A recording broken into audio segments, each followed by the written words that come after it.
Hello guys, nandito na naman tayo syempre. Good morning muna rito at good evening dyan. At eto guys, pag-usapan natin as expected, di ba? Syempre, sabi natin, bibintangan na naman ng mga itong mga apat na nagrecant, pagbibintangan na nakatanggap ng malita. At eto na nga, pinagbintangan na. Ayon sa kanila, inalok daw, malamang daw itong mga ito ay tumanggap ng 20 million. No? 20 million para mag-recant. At sabi nitong ilang mga busabos, no? Na mga ex-marines daw, ay sila ay inofera ng 20 million. What? Talaga ba? Wow! At ang tinutukoy pa nila ay si Kong Martin daw, para bang tinutumbok nila kampo ni Kong Martin ang nag-offer sa kanila para lang umatras, di ba? Di wow. Hindi nga si Kong Martin na nadala sa sa blackmailing nitong Cartoon Network. Kayo pa? Tsaka ba't mag-offer maliwanag na haharapin naman ni Kong Martin diyan dahil wala naman talagang ebidensya. O di ba? So yan sinisimulan na nila ang paninira dito sa apat na nag-recant, no? Sa apat na bumaliktad at ngayon talagang nagsasabi na ng katotohanan. Kayo naman kasi mga natitira diyan na mga siraulong mga busabos, no? Alam nyo namang wala nang naniniwala sa inyo. Dahil obvious naman na ang inyong mga salaysay ay peke. Na ang inyong mga statements ay gawa-gawa. No? Inconsistent. So obvious na obvious yan. Diba?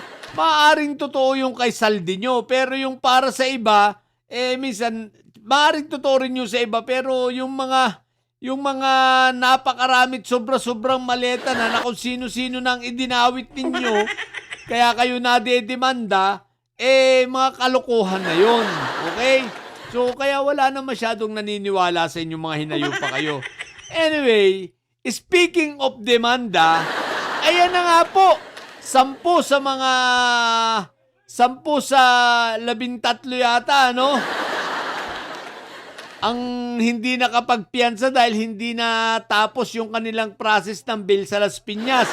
At sa kasalukuyang nakakulong ngayon dahil nga Biyernes. Biyernes minalas-malas. Diba minalas-malas si Atty. Baluga. Pero si Atty. Baluga nagrereklamo na Aba, yung pera daw na inilabas niyang 1 milyon ngayon nasa 1 milyon na raw ay sarili raw nilang bulsang mag-asawa. Namutatanga-tanga kayo kasi. Dawit kayo ng dawit. Kala ninyo hindi kayo papatulan. Ayan Ang kaso pa lang sa inyong pinapapiyansa yata dyan is yung perjury pa lang, no? 4 counts of perjury. Wala pa yung cyber libel. Yung nandyan sa Las Piñas. So umiiyak na. So congratulations sa mga ilang busabos na marites At ang tawag na ngayon ni Atty. Balugay, 14 brave. Mababawasan pa yan. Yung 14 na yan, mababawasan pa yan So sa ngayon, 14 pa. 14 brave ang tawag ni Atty. Baluga. Mababawasan pa yan. Anyway, yung brave ay ayun, nakakulong. Di bale, makakalabas rin naman sa Lunes yan at matatapos ang process ng bail. At least, ma-experience man lang nila matulog sa loob ng kulungan, di ba? Yung ma-feel naman nila yung nasa loob ng bilangguan. Para sa ganun, alam nila, ay, ganito pala ang pakiramdam. Ganito pala ang pakiramdam na nakakulong.